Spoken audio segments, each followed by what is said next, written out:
Welcome to the Artful Minds by the Atelier magazine, where we plug into the pulse of creation.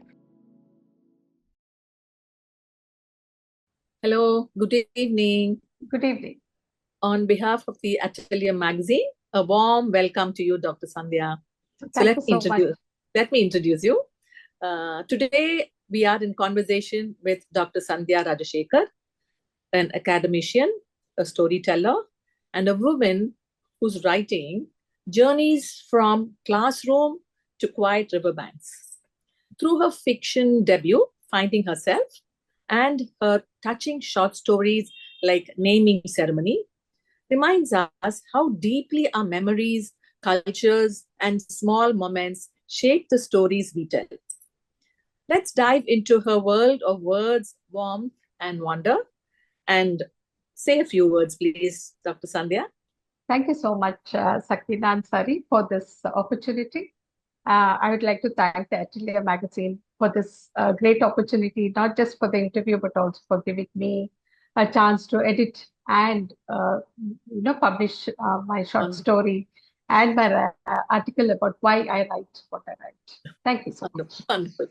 So I think we'll start. Shall we start with our insightful questions? Hopefully it is insightful. It should be. I'm sure it'll be. Yeah. So from academic writing to fiction, how did you navigate the emotional shift between the objectivity of journalism and the tenderness required for storytelling? That's a really good question. Okay, the main tenets of journalism are truth, fairness, and accuracy, which helps you to be objective in that sense. Okay. And it requires you to be unbiased, impartial. And these are qualities that I have tried to bring in my protagonist, okay, who is open to everything and who looks at everything from a neutral point of view. Bringing in emotions was not difficult because I think I am capable of cutting out my profession from my personal life. So I don't think it was that difficult for me to do so. Lovely, lovely. Okay, so moving on. Much of Finding Herself draws from your childhood memories. Was there a particular moment or memory that you found too emotional to write about, but wished you could include? Honestly, there's nothing like that. I had a great childhood. We were 5 sisters, and we had a great time. Great neighbors, friends, cycling, playing on the road. We had a great time. We had a great fun childhood, and there was nothing there that was so emotional that I, wanted to express, but I could not. Okay. The story is actually based on what I heard about two families. One was a family in Canada whose this person, his wife died, and before dying, she requested him to marry the lady maid because the children were very close to her. So she thought the children will be happy with her, on a permanent basis. And that's how it happened. It actually happened that way. So that was the inspiration for my stepmother being someone so warm and loving. Lovely. And I heard of another a neighbor who never visited his ancestral home in Kerala. And when I asked my mother-in-law why uncle never goes there, she said his brother married their maid. And therefore he never goes there. These two were the basis for my story of Anupama. Yeah. So you mentioned your daughters were your first readers and strongest encouragers. How did their feedback shape or influence the final version of your novel? My elder daughter is very outspoken, and she was among the first who actually edited my story.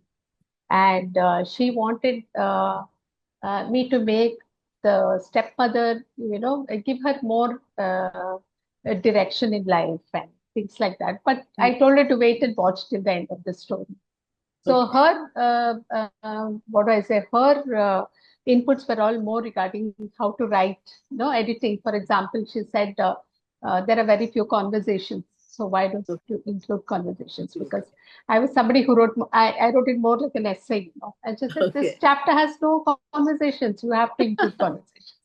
So those are the inputs that I used. My younger one, liked what I had written, but she very cleverly mentioned a few stories, which she said, "Mummy, I think you should read these stories before you write," and things like that. So that way, they both helped me Lovely. Blessing to improving my proper. writing. Yes, yes. Yes, yes, true. Yeah. So now, in an era where publishing has become increasingly digital and fast paced, what advice would you give to writers who want to stay authentic to their cultural roots while appealing to modern readers? Exactly. This is where journalism was very helpful to me. Practicing journalism, teaching journalism, where we are always up to date with things that are happening around us. Point number one. Point number two was the fact that I taught 18-year-olds, 19-year-olds, and 20-year-olds. So I knew what the world was like today for a young girl, for a young woman. Right. And you also know that, what you write is based on your experience, your traditions, the kind of life that you lead. So I think I was able to blend them both together, where I was able to address younger generation by being more modern in approach. For example, wherever I have written about women being very independent, very free, authoritative, people who take decisions, I wrote it in such a way that it was the obvious thing to do, no, a natural thing to do. I didn't highlight it like, oh, she's a woman and she's doing all this. I True. never made it, look like that. Right. So I think that way it is. You can bring both together. Right, right. I know. It's very, very, you can say the present day, it applies so much. Yes. Yes, yeah. Okay, now, in your story, a naming ceremony, little Nina hides away feeling overlooked. How important do you think it is to capture the child's voice in stories centered around family and tradition? I think it's crucial because sadly, I feel children are really neglected in all cultures, where we take them for granted. When they are very young, I'm talking about very young children. We take them for granted. We expect them to do what we tell them to do.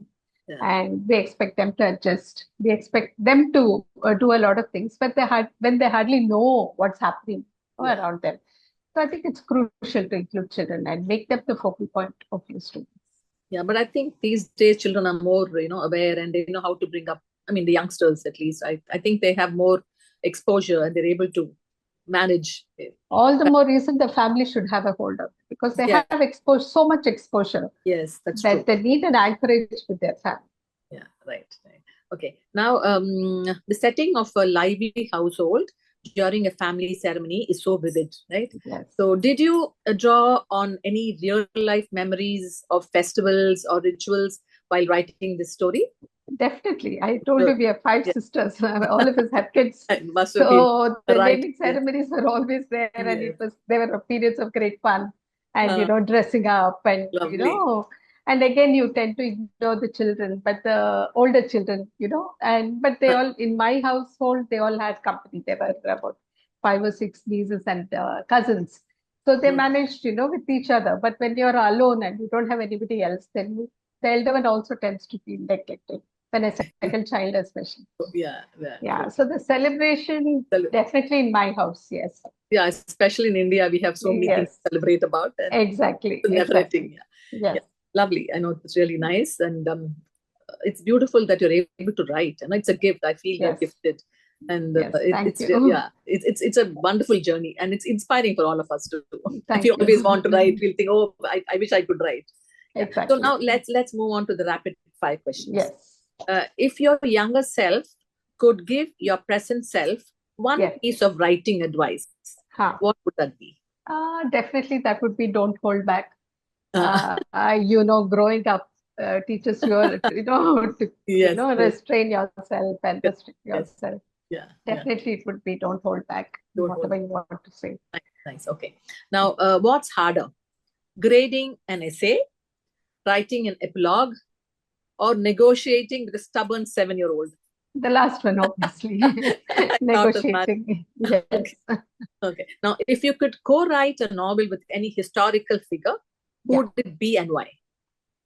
To be honest, I don't know what you mean by a historical figure. So if it is a person in history, that would be Dr. Ambedkar. Because I think he's one of the greatest heroes that civilization ever Absolutely. produced. Yes. Yeah. Otherwise, if it is a woman, I would love to write, would have loved to collaborate with Mary Curie, the Mary scientist. Curie. Okay. Yes, Yes. scientist. If Yeah. it is an author, my favorite author is Ernest Hemingway. So definitely, Okay. Okay. yeah, that would have been an honor. Yes. Very true. I mean, I couldn't agree more. Thanks. Now, which character trait of Anupama do you secretly wish you had more of? Hmm. That would be the fact that she actually did something. Huh. Like, most of us, we say, I wish I could help. I wish I could do this. I wish I could do that. But she doesn't think so. She actually jumps into action when she goes to help the villagers, to clean their river.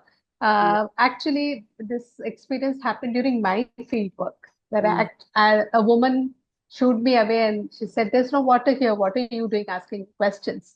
And I came away. But that was what stuck in my mind. But I did not do anything about it. Whereas in my character, she does something. That's true, because we need to influence. We have so many ideas and wishes. Exactly. Yeah. Action is what is required. Yes. Okay. Now, a snack that fuels your writing sessions without fail? In Chennai, it used to be tea or coffee and Madras mixture. I really miss it now that I'm in Kerala. Okay. It used to be that, yeah. Okay. If Finding Herself had a soundtrack, which one song must be on it? Which one song?